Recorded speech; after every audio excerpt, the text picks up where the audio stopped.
My parents, brothers, and fiancé firmly believe that one's environment and character are not intrinsically linked. Thus, they entrusted me and the counterfeit heiress to the newly developed time machine, allowing us to experience each other's lives. Should the counterfeit heiress prove equally exceptional in adverse circumstances, they would unreservedly cast me aside. I am also curious to discover how a pampered young lady would react if, one day, she found herself unable to even secure a meal. 1. Upon boarding the time machine, the host adorned my head with a helmet. Opposite me, the faux heiress Jiang Miao raised an eyebrow in smug satisfaction. The well-worn trope of child swapping, often depicted in aristocratic novels, unfolded between us. Regrettably, I was the genuine heiress who had been taken away by the nanny. While I endured brutal beatings at the hands of my adoptive parents, Song Miao reveled in exquisite dresses, preparing for her studies abroad at an international school. When I ventured out alone to scavenge for scraps due to lack of tuition, Song Miao was lavishly celebrating her birthday. It was not until a large-scale medical examination organized by the school revealed a mismatch between Song Miao's blood type and that of her family that the monumental blunder came to light. However, when my biological parents finally located me and beheld my disheveled form dragging a garbage bag, they were filled with regret. They brought me home, casually placing me in the maid's quarters, yet showed no intention of sending Song Miao away. I inquired, perplexed, "Why is she still here?" In response, Song Miao's eyes brimmed with tears as she declared, "If my sister dislikes me, I can leave. I know I do not belong in this family." Her words incited chaos. As our so-called birth parents and brother surrounded her with comforting words, even casting reproachful glances in my direction, I understood that if I did not clarify the situation then and there, I might never have another opportunity. Thus, I spoke calmly. "Shall I remind you? I was not merely swapped. I was deliberately exchanged. The life she has enjoyed for over a decade rightfully belonged to me. By keeping her, do you intend to suggest that anyone can alter their fate in such a manner?" At that moment, my dapper brother slammed his chopsticks down, glaring at me as he proclaimed, "I have recognized Miao Miao as my sister for years. I care not for blood ties or mistaken identities. I only acknowledge her as my sister, and if anyone is to leave, it shall be you." Gazing at this deranged family, I shook my head, planning to return to a life of wandering, only to be halted by my father. He sternly declared, "Enough of this bickering. Is it not merely a matter of who stays and who leaves? The Song family does not tolerate those who do not belong. Conveniently, our company has developed a time machine. If either of you can excel in the other's life, I shall keep you." Upon hearing this, both Song Miao and I nodded in agreement, though I was acutely aware that this contest, seemingly equitable, was heavily skewed in favor of Song Miao. After all, she had received years of superior education, while I was to navigate the upper echelons of society as a peasant. Alas, they were gravely mistaken. While the life of an ordinary villager may indeed be simple, my experience with my adoptive parents was anything but. I was eager to see how Song Miao would fare when the hard-earned tuition I had scavenged was taken from her. Soon, the day of the experiment arrived. It was the inaugural test of the new product from Song Miao's company, and coincidentally, the testers were the true and false heiresses. Such an enticing angle was not lost on my biological father, who set up numerous cameras before us. As the currents surged through the helmet, the live broadcast commenced. 2. The first to have her consciousness extracted was Song Miao. The large screen plunged into darkness, signifying that her awareness was being transmitted into my past memories. At this juncture, the host seized the opportunity to inquire of my biological mother, Mrs. Song, "Who do you believe will prevail in this test?" My mother raised her chin, her face alight with pride, yet feigned modesty as she declared, "Though Miao Miao is not my biological daughter, I believe in her character. Even in the most arduous circumstances, she will emerge as the finest." Although she did not explicitly take a side, her bias was unmistakable. My biological father, brother, and fiancé nodded in agreement. However, my heart remained unperturbed. After enduring years of hardship, I had grown accustomed to such indifference. The screen was flooded with live comments, and I glanced over to see an outpouring of praise for Song Miao. "Our Miss Miao Miao is adept in every art. She merely hails from a backward rural area," which is insignificant. Indeed, what difference did it make if a top-tier expert refreshed the village? Yet I shook my head, realizing they underestimated my adoptive mother's capacity for cruelty. At that moment, Song Miao's consciousness successfully connected. The screen displayed a dilapidated little room, with a filthy wooden table and patched quilts, all in dull shades of gray, as if devoid of hope. A young Song Miao, appearing no older than 5 or 6, stood bewildered in the center, seemingly unaware of her surroundings. Before she could acclimatize, a broom struck her forcefully. The sight of the young girl collapsing to the ground elicited gasps from the audience and my biological parents, who lamented, the true heiress lives in such squalor. That woman is truly heartless, to lay hands on such a small child. Indeed, it is no wonder the true heiress is so unlikable. After all, it is said that poverty breeds contempt. However, our Miao Miao is certainly different. She will surely rise above the muck. Hearing such remarks, I merely smiled faintly, remaining silent. After enduring the pain, Song Miao quickly rose, shouldering a basket larger than herself as she rushed to the back mountain to gather grass. Alas, she still clung to the habits of her former life as a young lady. Her delicate hands, accustomed to playing the piano, soon blistered from the labor. By the time dusk fell, her basket remained only half filled. With a dejected demeanor, she returned to the dilapidated house. Her adoptive mother cast a glance at the meager contents of the basket, her fury igniting. What do you mean you've only gathered this much? If you dare slack off again tomorrow, I shall flay your skin. With that, she tossed a filthy bowl at Song Miao, gruffly instructing, "Eat, you wasteful thing." Song Miao's face displayed discomfort. Her ingrained refinement made her detest the sight of the soiled bowl. Yet, after a long day of toil, she had no choice but to lift the bowl and eat slowly. By the time she had consumed every last grain of rice, she still felt unsated. Cautiously, she looked up at the woman. "I am still hungry." The response was a sharp slap from her adoptive mother. "Eat, eat, eat. All you do is eat. You've barely done any work, and yet your appetite is insatiable. Get out of my sight." Her adoptive mother's actions incited curses from the audience below. Yet I merely smiled. Could they not endure a mere glimpse of hardship? This lifestyle would persist for many more years. 3.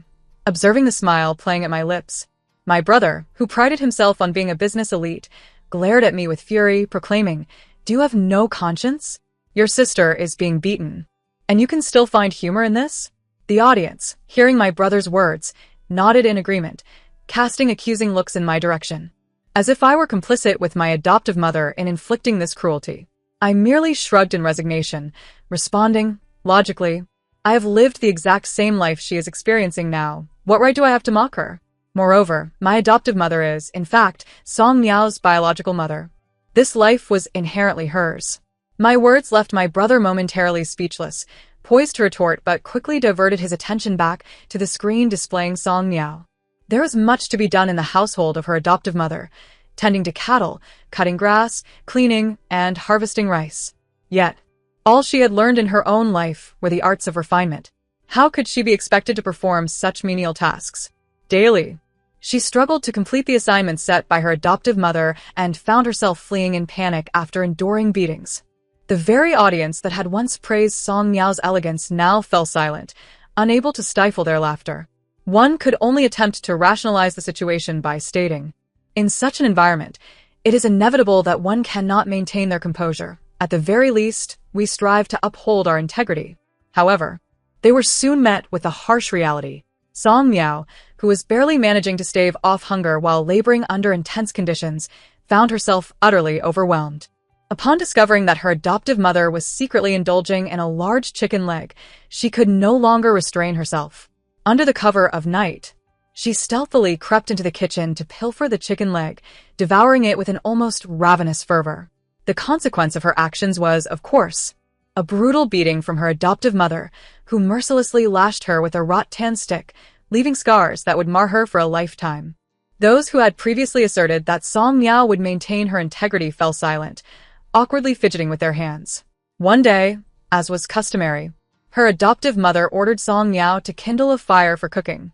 Despite her efforts to feed the flames with ample dry twigs, she could not ignite the fire in the stove. Anxious about the prospect of punishment, she frantically added coal. I calmly remarked, she ought not to do so. Upon hearing this, my fiancé displayed a look of discontent. Honestly, you seem to wish to see Miao Miao get beaten. If she doesn't light the fire quickly, that madwoman will surely unleash her wrath. I merely shook my head in silence. When her adoptive mother entered the room and saw that Song Miao had failed to ignite the fire, she kicked her, exclaiming, "Foolish child, all you do is waste resources. You can't even manage something as simple as lighting a fire." I finally spoke up to clarify. One must first use ignited paper as a starter. Otherwise, one cannot kindle a fire and only wastes coal. The host exhibited a glimmer of appreciation, recognizing this as knowledge typically possessed by rural elders. Little did he know of the extensive life experience I had accumulated. The previously hostile glares directed at me diminished significantly.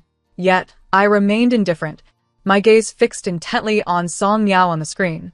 Soon, we arrived at the first pivotal moment, my first day of school. My parents softly scoffed, declaring, "Our Miao Miao is destined for academia. She was never meant to serve others.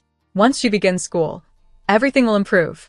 However, on the screen, Song Miao waited from day to night, yet the village committee's notification never arrived. Unable to contain her curiosity, she approached her adoptive mother and asked, "Mother, why can't I go to school like those other children?" Her adoptive mother immediately rebuffed her, saying, "School? That's a waste of money. You are not allowed to go."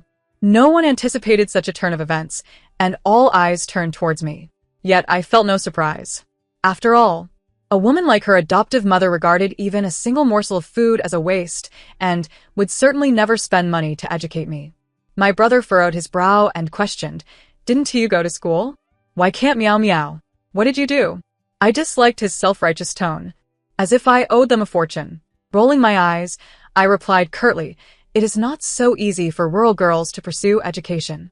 If you do not fight for it yourself, do you expect anyone to assist you?" Having been sheltered in a cocoon of privilege, Song Miao had no such awareness. She naively believed that upon reaching a certain age, her family would arrange everything for her. I continued, when I went out to work and harvested wheat. I also assisted the village committee as officials several times, which is why they helped me convince my mother that education would bring in more income for our family. It was precisely for this reason that I had the opportunity to attend school. Upon hearing this, voices of agreement arose from the audience. She speaks the truth. I come from a rural background too, but my family is related to the village committee. Initially, my mother did not allow me to go to school, but eventually, she relented.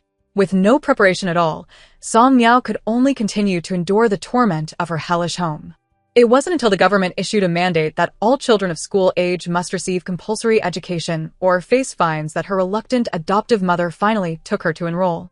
Yet she did not cover any of the tuition fees, such as for uniforms or textbooks.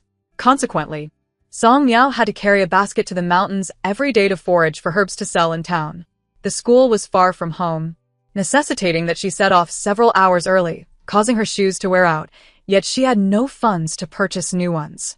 Believing that attending school would grant her the chance to transform her destiny, Song Miao found herself overwhelmed with the demands of studying, traveling, and working, leaving her with hardly any time to rest. She frequently dozed off in class and struggled to comprehend the lessons. At the end of the semester, her grades languished at the bottom of the class, and her tattered attire deterred nearly everyone from befriending her, leading her into a state of despair. At that moment, audience members began to speak on her behalf. Given such a harsh environment, it's remarkable she hasn't lost her mind. Why should we care so much about her grades? Our Miao Miao is just an ordinary person. Her biological parents nodded in agreement, stating, "Indeed, our Miao Miao has only received business education throughout her life. It's understandable if her grades aren't stellar." The host, however, seemed to deliberately counter them, stating, "That may be so, but our true daughter has achieved commendable grades even in such circumstances." With that, several bright certificates were displayed on the big screen, delivering a sharp slap to their faces. Before long, the second turning point arose. The school announced an art competition in which participants could engage in any form of artistic expression. Her biological parents sat up straight, proclaiming, "Our Miao Miao is destined for the arts. This time, she will surely reclaim the life that is rightfully hers." It seemed that Song Miao shared this sentiment, as she secretly signed up for numerous projects without her adoptive mother's knowledge. Yet, when it came time to paint, her hands trembled uncontrollably. Years of wielding a sickle had rendered her incapable of drawing a straight line, let alone capturing intricate details and shadows. During the dance segment, her exposed skin bore numerous bruises. The judges merely glanced at her before dismissing her, offering no opportunity for her to perform. Finally, for the piano performance, having only encountered a piano in class, Song Miao clumsily played the simplest piece. She looked at the judges with hopeful anticipation, only for one to shake his head and sigh. "You seem to possess some innate talent for the piano, but it appears you lack systematic training. There are countless individuals in this world who are both more gifted and more diligent than you." Thus, Song Miao faced elimination once more. The audience murmured in disappointment. "How can this be? Our Miao Miao is so talented. It's all that woman's fault. She is utterly inhuman." I simply nodded and smiled, responding, "Indeed. Otherwise, how could she have traded Song Miao for me?" My words awakened the audience to the realization that the woman in question was indeed Song Miao's biological mother. She had not stolen the life that was rightfully hers. Instead, I was the one whose life had been taken. In an instant, the audience fell silent, yet internally they still subconsciously hoped for Song Miao to rebel. And indeed, she did. Encouraged by the judge's remark about her talent, she mustered the courage to approach her adoptive mother, requesting to enroll in art classes. The response she received was yet another severe beating. The audience, who had always believed that Song Miao would persevere in this quagmire, were once again disillusioned, for out of fear of punishment, Song Miao resigned herself to her fate. It was as if she had been brainwashed, convinced that she did not deserve such opportunities. She mechanically repeated the cycle of school and labor, her behavior increasingly resembling that of an ordinary rural girl. I witnessed the disappointment in her biological parents' eyes. Indeed, merchants are the most selfish. What they desire is not their biological children, but rather those they can cultivate into elites, mere pawns to further their own interests. Fortunately, Song Miao was not foolish. She did not wallow in despair for long. She quickly regained her composure. She realized that to extricate herself from this quagmire, she must rely on her studies to alter her fate. At this juncture, Song Miao was already in her final year of high school, on the brink of the most significant examination of her life, the Gaokao. Each night, she burned the midnight oil, completing her chores before dawn to rush to school, all in pursuit of knowledge. Her grades indeed began to improve steadily with each passing day of diligent effort. Just when everyone believed she would finally seize her chance for redemption, her adoptive mother unexpectedly prepared a lavish feast. The table was adorned with an array of dishes, fish and meat, vibrant and aromatic, experiences that Song Miao had never encountered in her life. Confused yet unable to resist salivating, she observed the murmurs of the onlookers below, speculating on her mother's sudden generosity. What has prompted this change? Has she finally had a moment of conscience? They wondered. Who could say? Perhaps with the impending Gaokao, her mother recognized Song Miao as a promising student with potential. Only I knew that her adoptive mother's intentions were far more sinister. After the meal, a cacophony of drums and gongs erupted outside. Brightly decorated sedan chairs were paraded into the courtyard, where an elderly man clad in wedding attire exchanged a knowing smile with her adoptive mother. Immediately, her mother shoved Song Miao forward, declaring, "Go, accompany your future husband." Song Miao instantly grasped the gravity of the situation. She cried out in anguish, desperate to flee, but was forcibly thrust into the sedan chair by several burly men. Witnessing the scene, the audience gasped in shock. They recoiled, glancing at me, exclaiming, "How can such an antiquated practice of selling daughters still exist? Did you endure this as well?" I calmly nodded, replying, "At one point, my adoptive mother wanted me to marry a 70-year-old man for a bride price of 20,000 yuan. My biological mother furrowed her brow, casting a judgmental look my way. "Did you acquiesce? How shameful of you." I merely smiled at this woman who so often criticized me without understanding the full story. Because refusing meant I could not sit for the Gaokao. I was once the top scorer in the city, personally taken away by the mayor. Hence I never went through with the marriage. Upon hearing this, everyone fell silent.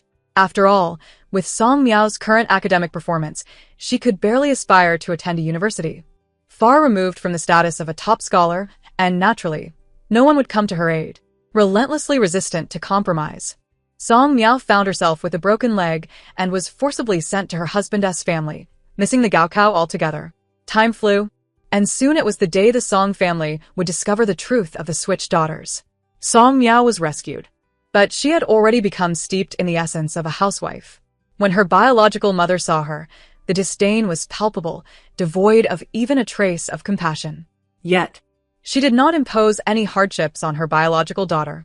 She continued to invest in her education, enrolling her in classes for piano, chess, calligraphy, and painting. However, after years of labor, Song Miao's spirit had been thoroughly crushed.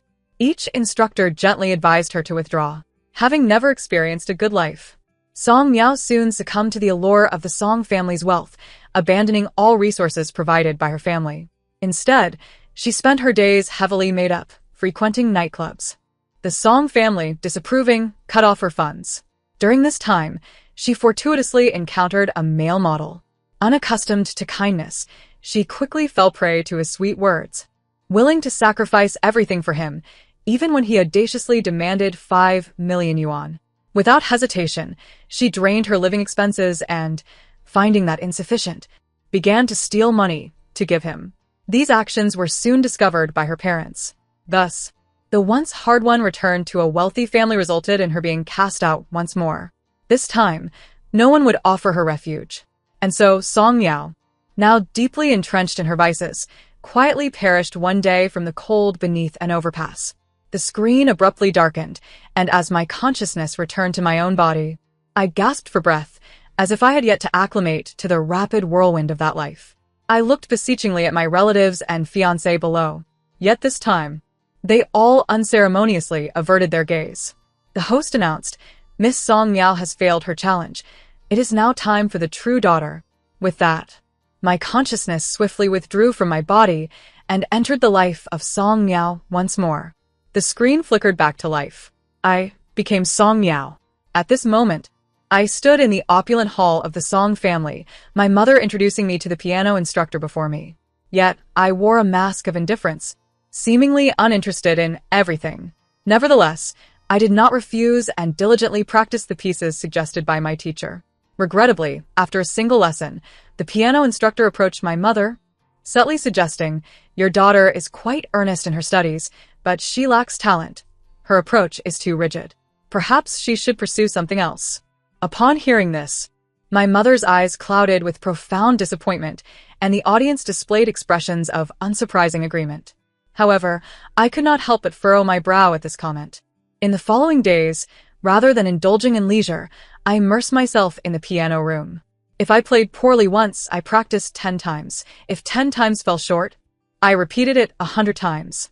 Eventually, even my mother could discern the changes in the music, astonished and unable to close her mouth in disbelief. She hurriedly summoned the piano instructor. When he arrived and listened, he too was taken aback. He eagerly inquired, "How did you come to grasp the emotional nuances of the piece in just one day?" I replied nonchalantly, "I memorized the rhythm, melody, and the emotions of the performer, then replicated them." Upon hearing this, the instructor stood in stunned silence.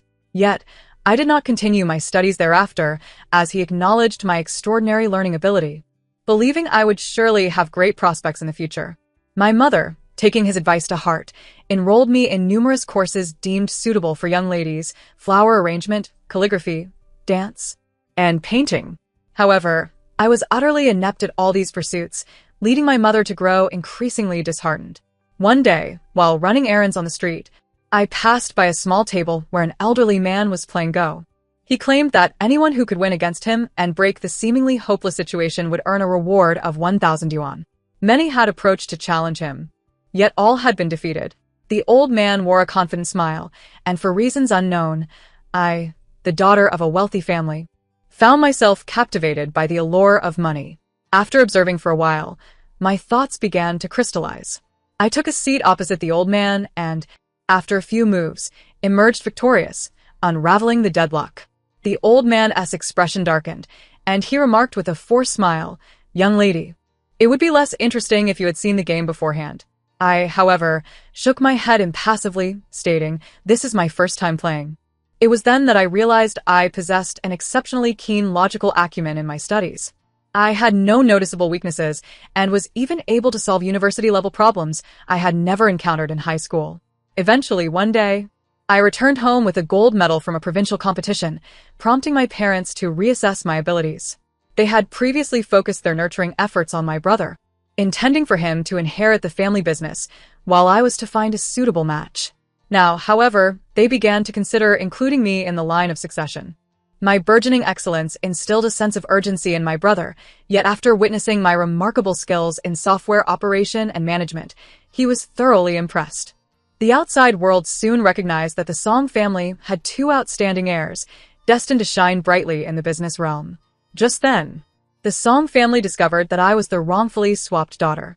The audience below expressed their outrage, asserting that there must be a hidden agenda behind the program. For how could Song Miao's life and mine be so starkly different? The host awkwardly scratched his head and remarked, "The products developed by General Manager Song are unlikely to encounter any errors or alleged transactions, as both young ladies maintain their respective characters. It stands to reason that this reflects their unexchanged life circumstances." Indeed, this was a product of the Song family, and even if bias were present, it could not possibly favor me. Meanwhile, the image of myself on the screen continued to jest about being the mistakenly swapped fake heiress. To be candid, I felt an overwhelming sense of shame. After all, the mix-up between Song Miao and me was no mere accident. It was orchestrated by my biological mother, who had once served as a maid. Upon witnessing Song Miao, battered and disheveled in the hall, my guilt intensified. Thus, when Song's mother suggested that I stay, I promptly shook my head in refusal. Song Miao, somewhat reserved, inquired, "Sister, is it because I have returned that you wish to leave? Rest assured, I will not compete with you for anything." I merely smiled and shook my head, gazing at the emotionally complex family around me. This is not an accident. It is likely that my biological mother stealthily swapped us, and I have occupied her life for over a decade. If I were to remain, would that not be unfair to her? After saying this, I turned to Song Miao and added, "I am not leaving because you have come home. This life rightfully belongs to you. You have lost over a decade due to my biological mother's actions, and you have the right to sue her." Song Miao appeared taken aback, yet I offered no further explanation. Frankly, I am not a person of abundant emotions. It is simply that the blame lies with my biological mother, who deserves to face the consequences of her actions.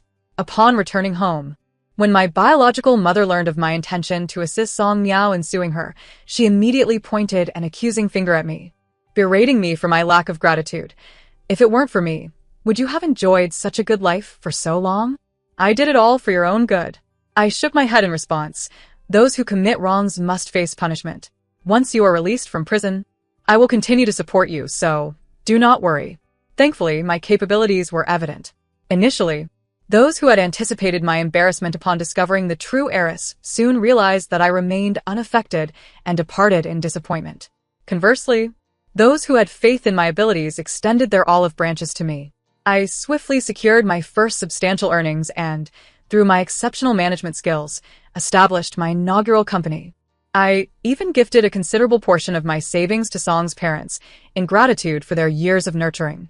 They were profoundly moved and immediately requested to become investors in my company.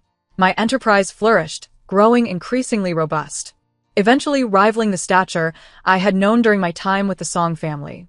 I demonstrated that true talent will shine, regardless of the environment, revealing its inherent worth.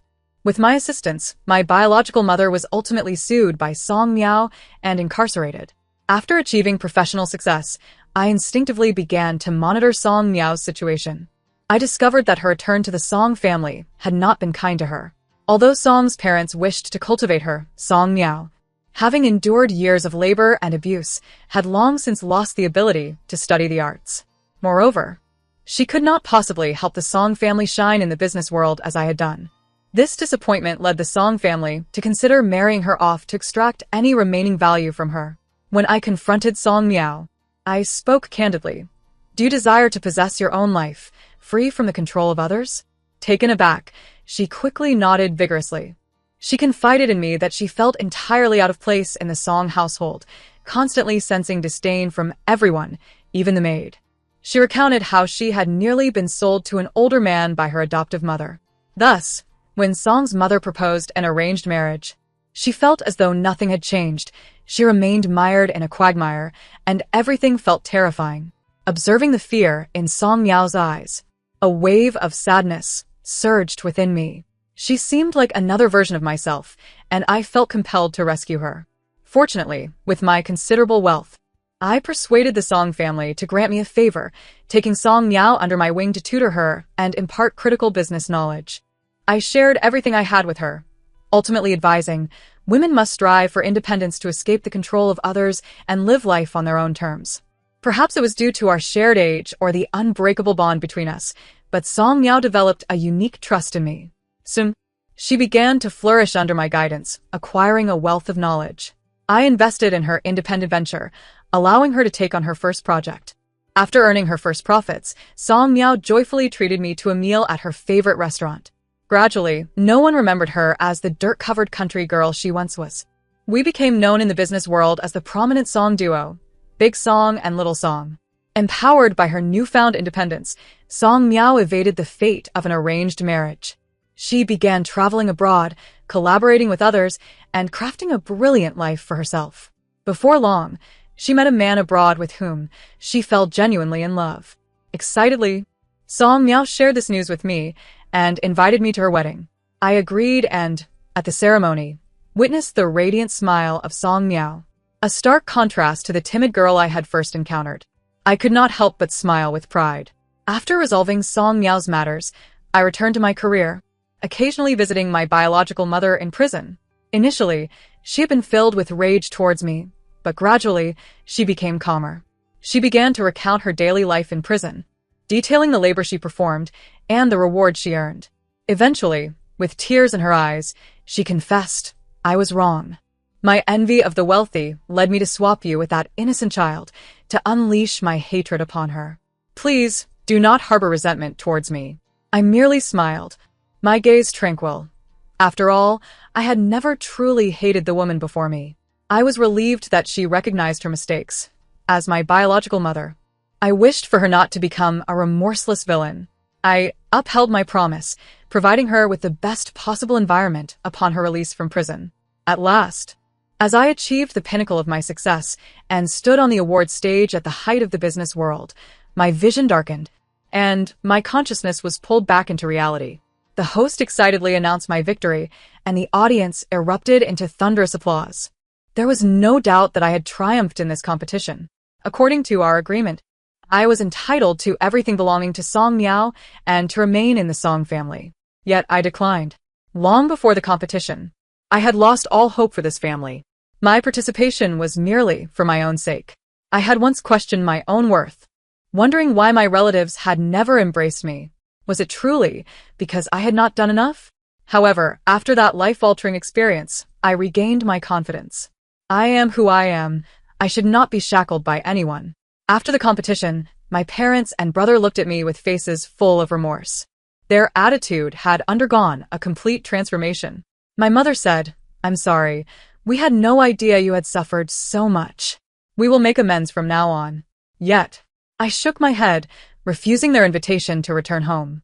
I understood that this family had always prioritized their own interests, only seeking to possess me now that I had achieved recognition on screen. I no longer wished to be under anyone's control. My mother looked disappointed but did not press the matter, simply stating, "The Song family will always be your harbor. You can return home at any time." Meanwhile, my fiancé, who had once held me in contempt, inexplicably began to pursue me relentlessly, professing his love following the competition. Regrettably, from the very beginning, I never regarded him with any significance. My heart was solely dedicated to the pursuit of wealth, and I possessed the means to sustain myself, never feeling the need to rely on a man. The jilted fiancé gradually became a source of amusement within our circle. This competition, broadcasted live, allowed many to witness my capabilities and accomplishments, leading them to extend olive branches in my direction. It all seemed to be unfolding in alignment with a promising future. I was continuously evolving, embracing independence, and accomplishing the life that was inherently mine. As for Song Miao, she could no longer remain within the confines of the Song family. Her true nature was unveiled, resulting in the loss of affection from her relatives. Yet, her mediocre talents still enabled her to showcase her years of piano education, albeit only to tutor other affluent youths, while enduring their scorn and derision. Unfortunately, The remuneration was woefully insufficient.